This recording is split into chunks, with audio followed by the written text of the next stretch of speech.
الصلاة والسلام على سيد المرسلين وعلى آله وأصحابه أجمعين. أما بعد، أعوذ بالله من الشيطان الرجيم. بسم الله الرحمن الرحيم.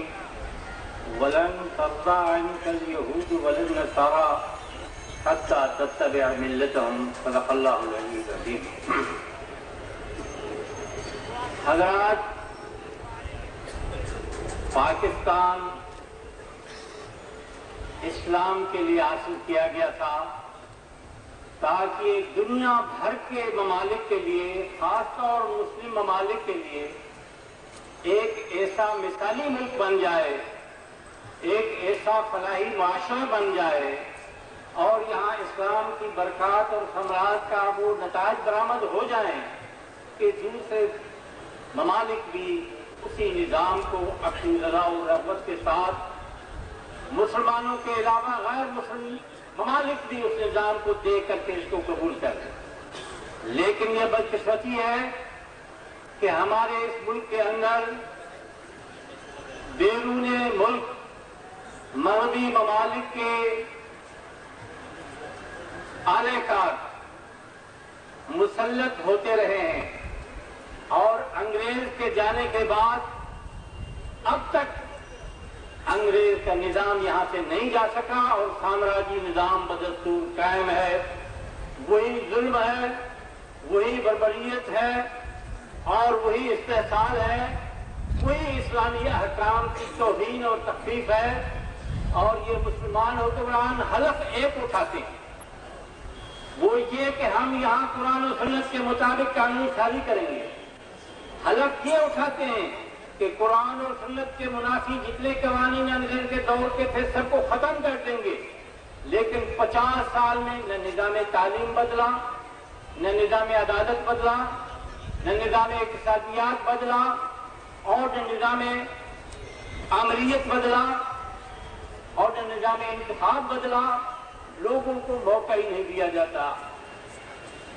یہ پیپل پارٹی والے مختلف ان کے بچونگڑے جو ہیں وہ کہتے پھرتے ہیں کہ یہ ہماری جمہوری حکومت ہے اور ہمارے خلاف جمہوریت کے خلاف سازش ہے.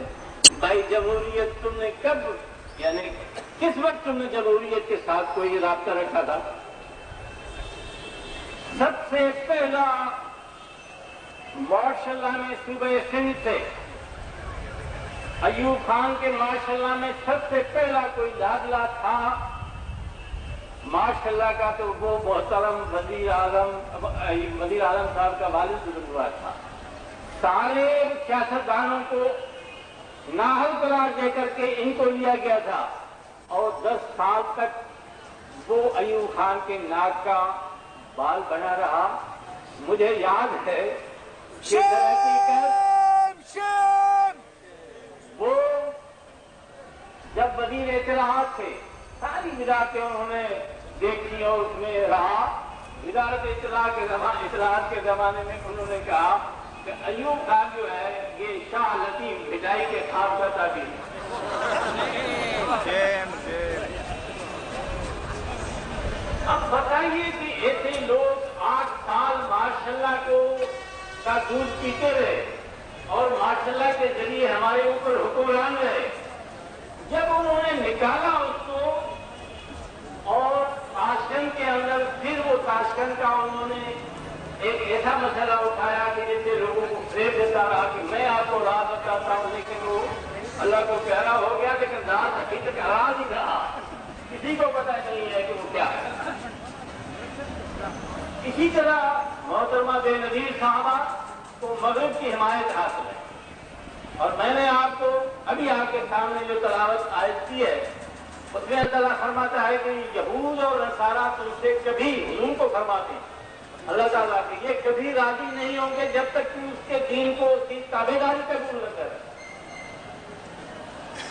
یہ مغربی ممالک جو ہیں کسی مسلم حکمران سے اس وقت تک راضی نہیں ہو سکتے جب تک وہ ان کے نظام کو قبول نہ کرنے ذہنی طور پر اور کو اسی کے مطابق نہ چلائے. میرے بھائیوں، یہ محترمہ بے نظیر کو برابر امریکہ کی حمایت حاصل ہے. لیکن جیسے ابھی آپ کے سامنے میرے دوست بتا رہے تھے کہ ایک تو ہے یہ طاقت جو حکومت کی ہوتی ہے، ایک وہ طاقت ہے جو اوپر ہے۔ جب اللہ چاہتا ہے کسی کو گرانا تو پھر کوئی لشکر اس کو بچا نہیں سکتا، صرف کوئی لشکر اس کو نہ امریکہ بچا سکتا ہے نہ برطانیہ بچا سکتا ہے۔ تو یہ محترمہ بے نظیر کی جمہوریت جو ہے، یعنی ملک کے اندر جو حزب اخلاق کا آدمی ہے، چاہے دیندار ہو چاہے بے دین ہو، وہ کسی کو نہیں چھوڑتی۔ ایک ایک آدمی کے پیچھے 50 مقدمات۔ یہاں شکارپور کا ایک شیخ صاحب ہے، ان کو انہوں نے پکڑ لیا کیونکہ وہ وزیر دفاع کے مقابلے میں کھڑا تھا۔ اب 50 مقدمات ہیں اس کے خلاف۔ ہائی کورٹ ضمانت دیتی ہے لیکن وہ پھر اور مقدمہ داخل کر دیتے ہیں۔ ہسپتال کا آرڈر ہوتا ہے تو ہسپتال سے پکڑ کے پھر ہتھکڑیاں لگا کے جیل میں ڈالتے ہیں۔ ہمارے جوانوں کو، ہمارے مجاہدین کو جو راولپنڈی میں زخمی ہوئے تھے، ان زخمیوں کو اسپتال سے لے کر کے ہتھکڑیاں اور بیڑیاں لگا کر کے جیل میں ڈال دیا۔ اب یہ کہتے ہیں کہ جمہوریت ہے، یہ نہ جمہوری ذریعے سے آئیں گے۔ انتخاب اب تک جتنے ہوتے ہیں یہ ڈھونگ ہے، یہ حقیقی انتخاب نہیں ہے۔ میں اپنی دیانتداری سے، میں 40 سالہ تجربات کی روشنی میں، ویسے سیاسی طور 50 سالہ تجربے کے روشنی میں میں کہتا ہوں کہ جو یہ انتخابات ہوتے ہیں اس سے تو سامراجی نظام میں آزادانہ انتخاب ہوتے تھے، یہاں تو ڈھونگ ہے۔ اور یہ بات ڈھکی چھپی اپرادھ نہیں ہے۔ کراچی کے باسیوں، تم اخبار پڑھتے ہو تو بے نظیر صاحبہ کو جو لائے ہیں وہ طاقتیں جن کا پیچھے ہاتھ ہے، جن کا نام تو ہم نہیں لیتے ہیں کیونکہ آپ جانتے ہیں۔ کل بھی مجھ سے ایک پرسوں پریس کانفرنس میں پوچھا کسی نے کہ صاحب وہ پھر تیسری قوت کون سی آئے گی؟ میں نے کہا یار اس کو خوب جانتے ہو، مجھ سے کیوں کہلواتے ہو؟ یہ کوئی ڈھکی چھپی، اب تو برقع بھی نہیں رہا، جالی کا پردہ بھی نہیں رہا۔ ارینج انتظام تھا کہ صدر بھی چلا گیا، وزیر اعظم بھی چلا گیا، کورٹ نے بحال کیا تھا ان کو، اور نئے انتخابات کا اعلان ہو گیا، اور اب بھی پیپلز پارٹی کو میجارٹی اسمبلی میں نہیں ہے۔ یہ دوسری پارٹیوں کے مقابلے میں ان کی ایک عددی اکثریت، سمپل میجارٹی بھی نہیں ہے۔ یہ وہ انتظام، وہ طاقتیں کر رہی ہیں، اور انہوں نے مل ملا کے قومی اسمبلی کے اندر ان کو اکثریت دلا دی ہے۔ یہ تو بیساکھیوں پر کھڑی ہے، یہ کس بل پر کہتی ہے کہ میں نے یہ کیا اور میں یہ کروں گی؟